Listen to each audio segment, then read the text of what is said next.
Hola, somos estudiantes del octavo ciclo de la licenciatura en Pedagogía del Centro Universitario de Oriente CUNORI y hoy les vamos a hablar sobre la entrevista en grupo.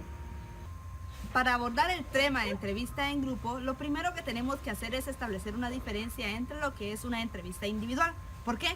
Obviamente la entrevista en grupo tiene mejores resultados si lo vemos desde el punto de vista general a comparación con la entrevista individual. Bien, la entrevista individual podemos encontrar nosotros diferentes puntos de vista, pero solamente de un individuo. Al contrario de tomar una entrevista grupal, serán muchas las fuentes de conocimiento que tendremos y podremos adjuntarlas y hacer algo más rico, ahorrar tiempo, espacio y obviamente tener resultados más favorables. Otro de los aspectos que tenemos que tener en cuenta entre una entrevista individual y una entrevista grupal es que en una entrevista grupal el investigador se ve bombardeado de información y es ahí donde empieza a recabar experiencias, puntos de vista de todos los miembros del grupo para poder así llegar a una conclusión general. Es importante tener en cuenta que una entrevista en grupo no se usa solamente para conocer un objeto, los fenómenos o las situaciones, sino también para generar nuevas ideas, planteamientos y perspectivas diferentes para poder dar así solución a nuevos problemas. Una segunda forma de llevar a cabo una entrevista cualitativa en profundidad es la que elige un grupo completo. El objetivo de la entrevista en grupo puede ser doble. Primero, puede pretender llevar a cabo un experimento estudiando los efectos que se dan en los individuos al interactuar el grupo. Y en segunda, puede conocerse asuntos o temas, hechos o significados que nada o poco tengan que ver con la interacción desarrollada dentro del grupo. Uno de los factores importantes que debemos tomar en cuenta a la hora de realizar una entrevista en grupo es la muestra que vamos a elegir para poder realizar. Dentro de este concepto podemos manejar dos tipos de grupos. Uno, que los sujetos pueden ser elegidos como representativos del universo de sujetos relacionados con el tema de análisis y estos constituyen lo que llamaremos como una muestra representativa. Y luego tenemos también que podemos elegir a los sujetos como expertos de ese mismo colectivo. Y cada uno de los miembros de este grupo constituyen lo que se conoce como la muestra opinática. Cuando hablamos de la entrevista en grupo, tenemos que tomar en cuenta que uno de los factores más importantes para poder llevarla a cabo son los sujetos que vamos a entrevistar y pueden ser electos de diferentes formas. Primero, los sujetos pueden ser elegidos como representativos del universo de sujetos relacionados con el tema de análisis y todo este grupo de personas entrevistadas conforma lo que llamaremos dentro de la entrevista en grupo como una muestra representativa. Y también podemos escoger a los sujetos como expertos de ese mismo colectivo. Cuando hablamos de entrevista grupal surgen dos términos que son muy importantes, la interacción y el control. Para el correcto desarrollo de estos, al momento de realizar una entrevista en grupo, existen algunos elementos que son muy importantes. El primero de ellos es el moderador. Quien entrevista automáticamente se convierte en un moderador. Pero, ¿qué capacidades debe poseer una persona para convertirse en un moderador? El moderador debe ser capaz de incentivar una conversación interesante, debe motivar a los sujetos que pertenecen a ese grupo. El segundo elemento es la selección de los sujetos. No existen parámetros definidos o determinados de cómo debe ser ella, pero sí debe responder a dos preguntas: ¿cuántos y quiénes? ¿Quiénes? Ellos deben ser elegidos dependiendo el tipo de investigación que nosotros vayamos a realizar. ¿Y cuántos? Tampoco existe un número, pero sí deben ser más de 2 personas y menos de 12, pues al ser un grupo demasiado grande, el investigador pierde el control del grupo. El último elemento es el tiempo. ¿Cómo debe distribuirse este durante la entrevista? Los primeros 15 minutos deben servir para que el entrevistador se presente de una manera general y en esos 15 minutos debe aprovechar para lanzar una pregunta que será la base del resto de la conversación. Dentro de las entrevistas grupales o en grupo, también hay ciertos procesos como en las entrevistas individuales. Estos procesos son 3. La interacción, el sonsacamiento, y el relanzamiento. Vamos a ver cada una de ellas. La primera, que es la interacción. En esta tiene mucho que ver la persona que está moderando la entrevista, ya que el moderador debe de tener un nivel de empatía con todos. Tiene que tener en cuenta que las personas que están siendo entrevistadas no tienen que ser protagonistas, no tienen que buscar el protagonismo, ya que algunas personas cuando se hacen entrevistas en grupo siempre buscan sobresalir más que otros de los que están siendo entrevistados. Entonces todo eso lo tiene que ver el moderador en la interacción. No tiene que hablar con prepotencia, sino que tiene que dirigirse a ellos de buena forma. Ahora bien, el segundo proceso es el sonsacamiento, eso mero. Es lograr con habilidad que una persona diga algo sobre algo que él no quiere hablar o que prefiere ocultar. Entonces ahí es la habilidad que la persona, en este caso el moderador, va a presentar para lograr que cuando están en una entrevista en grupo, las personas puedan hablar y dirigirse a ellos.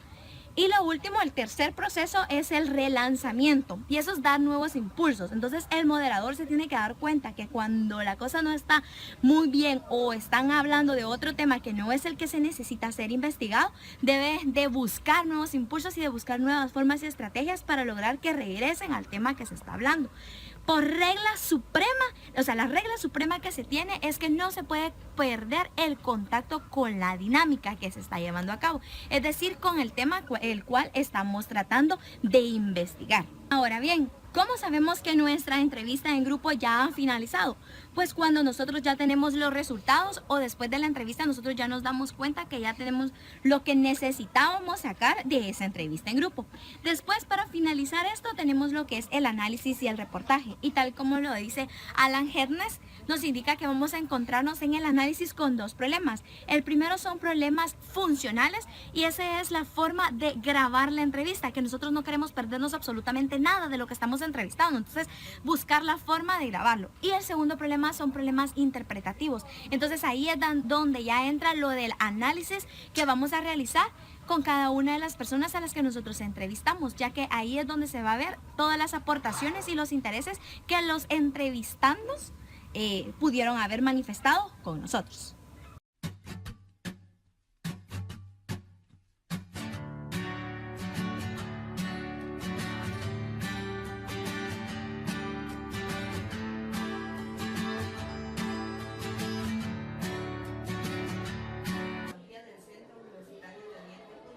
Realizaremos una ejemplificación sobre lo que es una entrevista en grupo.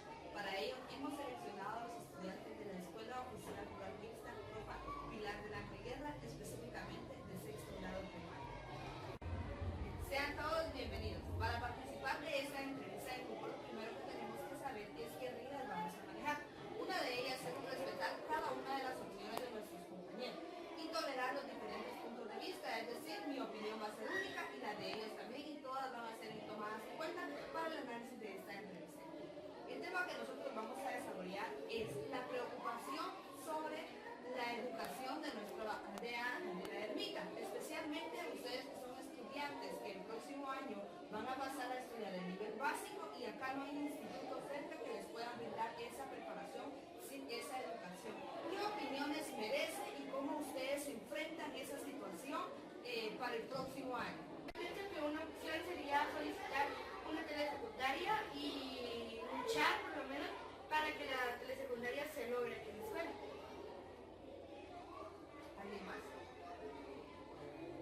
Sí, también de que comentando una cosa, no voy a hablar específicamente de lo de la educación, pero me gustaría agregar de que pienso yo de que no estamos recibiendo estos tipos de ayuda por la corrupción que hay en nuestro país.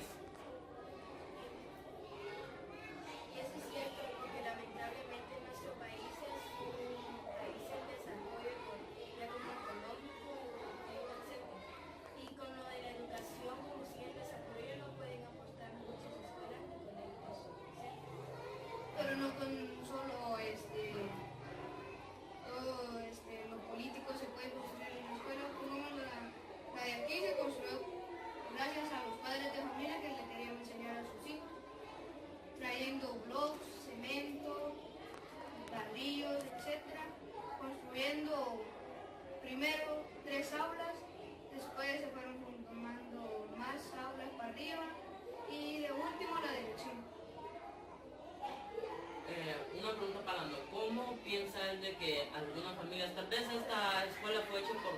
que sí tenía recursos. Pero si por ejemplo en una escuela se quiere hacer con por ejemplo gente de que apenas puede sustentar su vivienda, ¿cómo piensa él de que va a llevar grandes cantidades de bloques, a gastar, qué sé yo, 10,000 quetzales solo para construir una escuela en vez de usarlo para ellos mismos, para arreglar su casa, por ejemplo? No solo con blocks, sino que podríamos ayudar con tierra o haciendo ayudando. No es necesidad todo, no todas las personas tendrían que dar algo material. Sea un granito y además de ayudar a personas que dan como ayudas, les gusta a ellos ayudar ya con becas, con todo.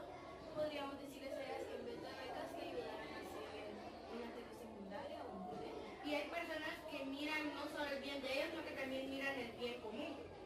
Entonces ellos dan para que otros también puedan recibir la educación y que sus hijos puedan prepararse. Bien, la pregunta que hacía Calix complementaba la participación sobre nuestra preocupación a no tener un instituto para poder seguir sus estudios básicos ustedes el próximo año. Pero, ¿qué pasaría con todas esas personas que al ver que no tienen una institución para estudiar dejarían de estudiar y sencillamente se quedan con un sexto primario? Lastimosamente, eso sí es lo que pasa. Hay padres de familia que para ellos la educación no es algo básico, pero hay personas que sí lo miran como algo que sí se debe de hacer para tener un mejor futuro. Y ese es el caso de padres de familia que que no tenían una escuela cercana y que la más cercana era a 5 horas. Y entonces ellos construyeron una que tal vez no era tan cerquita, pero sí, por ejemplo, 1 hora era de caminar, pero sí al menos ayudaban a que las niñas pudieran leer, escribir, que es algo que es lo más básico para la educación. Me gustaría decirte que en un sexto primaria se podrían hacer grandes cosas porque aunque el sistema educativo siento yo de que no lo está aprovechando porque hay gente de que no sacó por ejemplo la escuela completa y tiene grandes empresas, pero eso era cuando tenían un tipo tono de escuela donde les enseñaban a sobresalir en tono económico, pero siento yo de que este sistema educativo nos está como acaparando para que solo sigamos órdenes, etcétera.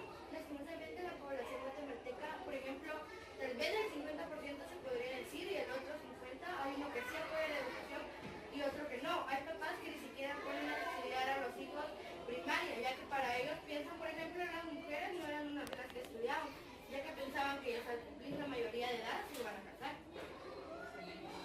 Complementando lo que decía Cali, la pregunta acá. Si a nosotros, nuestro sistema educativo ahora dice nos está acaparando para que nosotros solamente sigamos una preparación y está dejando a un lado de la proyección económica, ¿ustedes cómo ven? ¿Creen que a ustedes les serviría seguir estudiando el otro año o podrían desenvolverse en la vida y defenderse en cualquier contexto si ustedes no continuasen el otro año estudiando? Es depende de la persona, qué habilidad tenga la persona. Por ejemplo, hay personas que pueden desarrollarse mejor que algunas sin tener alguna profesión. Y con eso me gustaría agregar de que estuvo muy bien, pero yo también quería agregar algo ahí. De que, como ella dijo, depende de la persona, depende si por ejemplo Giselle ya tiene su mini negocio y está estudiando, por ejemplo, puede salirse de la educación y crear una empresa, por ejemplo. En cambio pueden y los que quieran seguir estudiando, pueden seguir estudiando para conseguir algo mayor, por decirlo así, pero eso, como dijo Ermita, depende de cada persona y sus metas. Por ejemplo, para la educación, ir estudiando una profesión, lo que uno tiene que proponerse es poder crear uno su propio lugar, no ser, por ejemplo, esclavo de otra persona, ya que primero tenemos que trabajar eso, pero hay personas que no piensan subir de nivel, o sea, se piensan quedar ahí. Y en el contexto en el que nosotros estamos, ¿consideran ustedes que esa actitud de emprendimiento nos puede ayudar verdaderamente o es fundamental que nosotros continuemos nuestro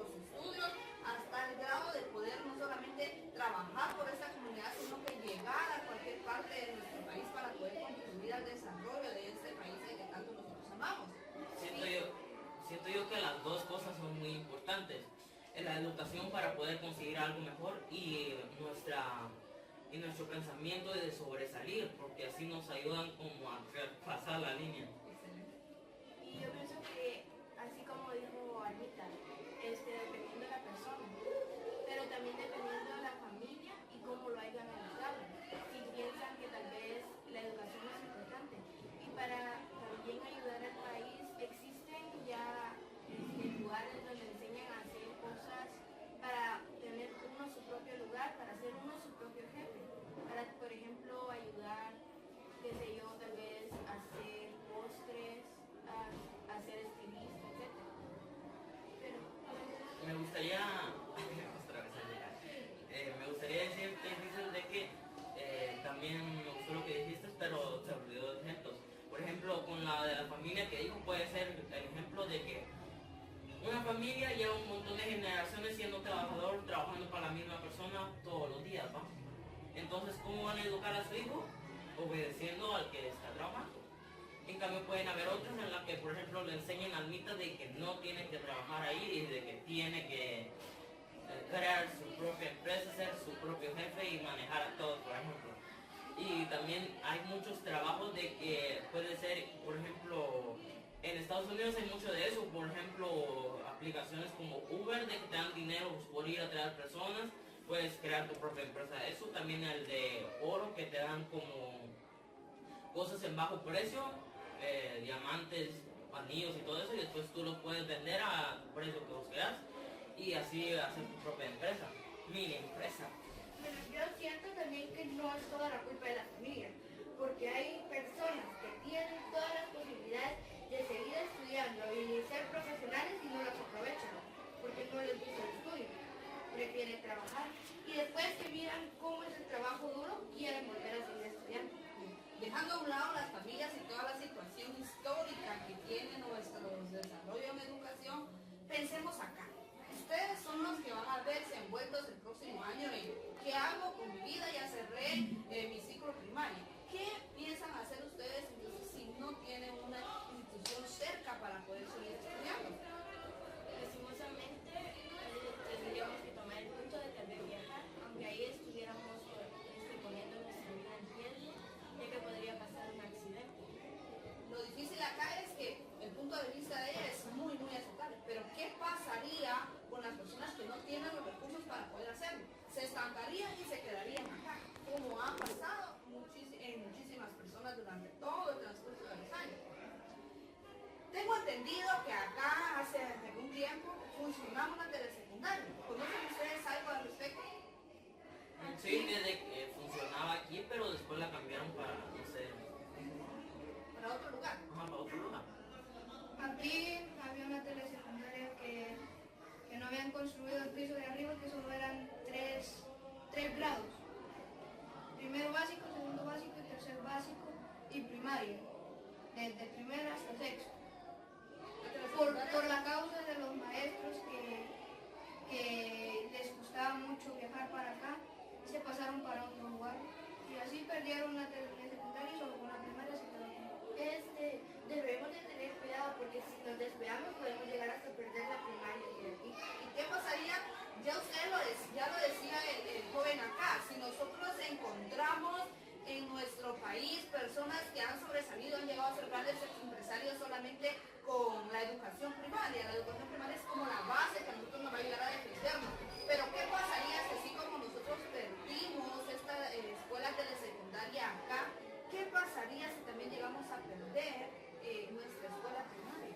No tuviéramos oportunidades para tener, en el futuro no tuviéramos oportunidades para tener un trabajo y Ya que es difícil conseguir un trabajo con tener solo llegar hasta sexto primaria y ya no haber estudiado, aún se le va a complicar más a la persona conseguir trabajo. Además de que, por ejemplo, de que hay gente de que... ¡Ay, se me olvidó! Me gustaría que tal vez tú nos aportaras algo más sobre la situación o sobre este tema de la educación en nuestra comunidad, del cual hemos venido desarrollando esta entrevista. Yo tengo entendido que tú conoces, has vivido por esta vida algún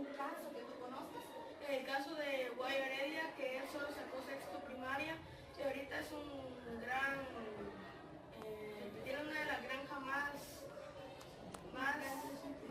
grandes de Centroamérica y es un hombre que tiene muchas ganancias y él solo sacó sexto primaria. También me gustaría agregar lo de William de que escuché una historia de él que no sabía qué hacer con una cosa del huevo y la agarró y hizo pan con ello. Está vendiendo pan y está vendiendo leche, estaban vendiendo vacas, pollos. Es decir, esa actitud de emprendimiento de la Que él que no... con la clara de huevo hacía espumillas y él las hacía y después las vendía y con eso estaba ganando. Él siempre reciclaba todo lo que ya no servía. En pocas palabras, él utilizaba hasta la última gota de lo que él había trabajado. Es decir, una actitud de emprendimiento bastante grande. Pero ¿qué pasaría? Él ahora pudo desarrollar su forma de ver la vida de esa manera, pero tuvo que pasar por una educación, aunque sea de nivel primario. Sí, Amito, ¿usted quería agregar algo? Yo pienso que aunque la persona no tenga los recursos, por lo menos tal vez si los papás saben leer y escribir, se lo deberían de impartir a los niños porque es una de las cosas más importantes que ellos tienen que aprender para que puedan defenderse y no los puedan engañar fácilmente. Yo siento que hoy por hoy, en esta edad que nosotros tenemos, sí es necesario que sigamos un nivel básico para así tal vez desempeñar más. Y que no nos pongamos, o sea, no nos desanimemos por seguir estudiando y que busquemos un buen colegio para que pues nosotros podamos seguir desarrollándonos bien y podamos tener más oportunidades en el futuro.